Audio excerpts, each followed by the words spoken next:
Hello, Taurus, and welcome to your February 2025 tarot card reading. We are going to talk about the big theme for this month for everybody, which is luck, abundance, and speed.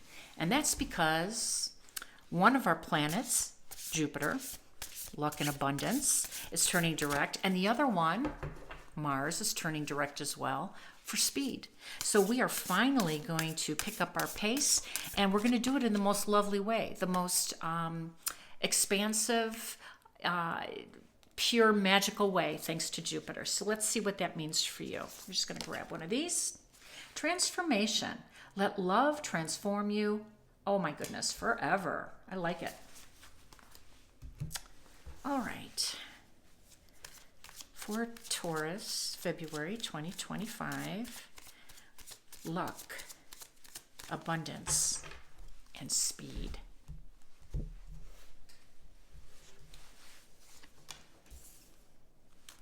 King of Swords, King of Wands, and the Strength card.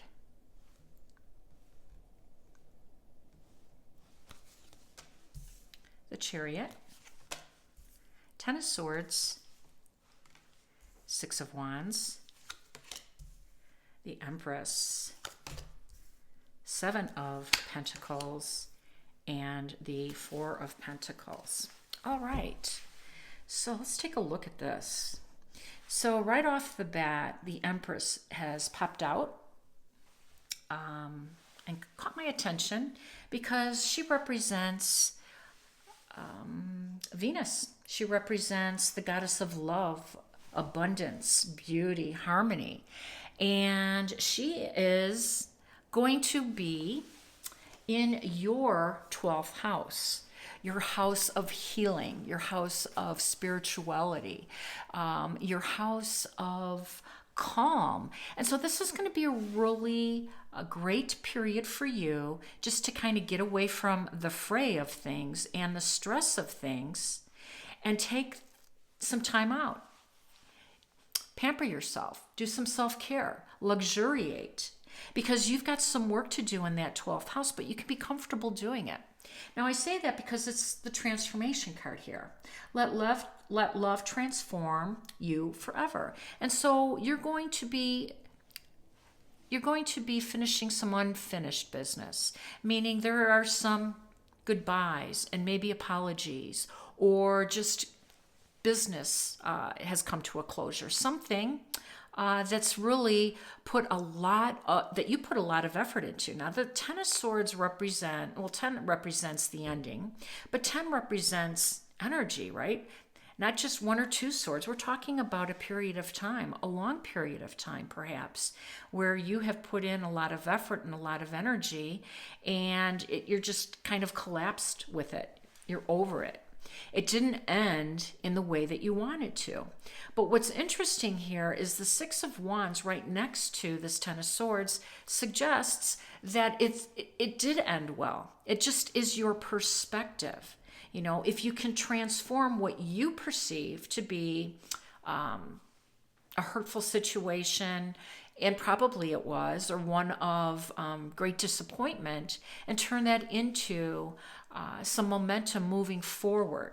You know, the grace isn't how we lose or how we win. It's how we receive either the victory or the defeat. And your community is gathered around you, Taurus.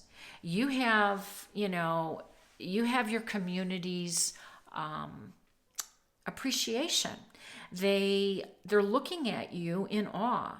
This is not a loss. You are going to move on from something that really needed to come to maybe a natural end, but you were holding on to it a little bit longer than you should have. And we've all been there. We've all done that. So this is coming to a little bit more of an abrupt stop that might not feel as gentle as it should, but it's profound. It's change. And Pluto is on the scene in Aquarius, and he's demanding transformation. And we all have to show that we are ready to move on to this new phase, this new chapter in our lives, with determination, with valor. It doesn't always come with victory, but with honor and grace go the spoils. So the Chariot indicates that there has been a little bit of a difficult road. Now, I did say that Jupiter coming in is going to be abundant, and this is Jupiter inviting the Empress to the party. The Empress is one of the most abundant cards in the tarot deck, and then following that are the Seven of Pentacles and the Four of Pentacles. And this doesn't feel abundance. This feels less than abundant, right? And in some actuality, it feels like you're feeling some lack. That's what the Four of Pentacles indicates. You're holding on and you're grasping for something, meaning that you don't feel abundant, that you're not feeling the Empress. And it's interesting because the Six of Wands is right after this defeat, and this seemingly lack is right after the Empress. So this transformation card is saying change the way you're looking at things, change the way that you perceive things, change your perspective, and move on quickly, move on definitively, move on with the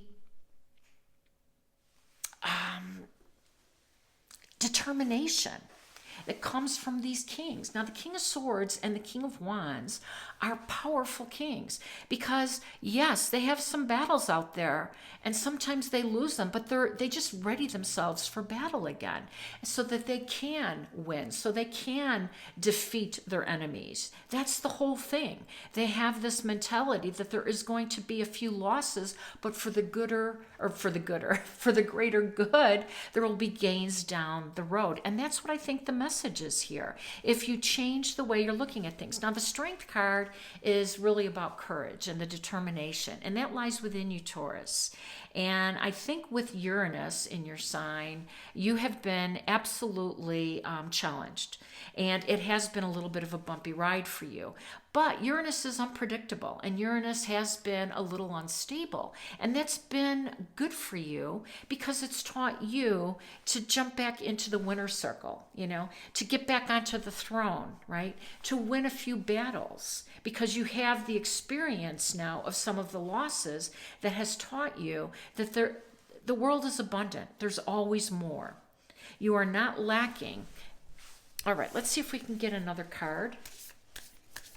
It's interesting when we tell our minds something, and a lot of times it's so much easier to believe the bad stuff, right? To believe the lower vibration stuff, and it takes a little bit more energy and a little more courage to believe the good, how strong you are, how adaptable you are, how abundant you are, how loved you are and supported you are. That is your new mantra. Let's see what we have. The answers you need are coming. Full moon in Gemini. Well, you know what? Jupiter just turned direct in Gemini, so that is February 4th, and so get ready. I think that this is going to be a beautiful outcome. Without a doubt, you've got two court cards. You have a victory and honor and valor along with the Empress, who is the most abundant card and the most powerful card in the tarot deck. I hope it resonated. If it has, please like, share, and subscribe. Wishing you balance, peace, and harmony. Take care.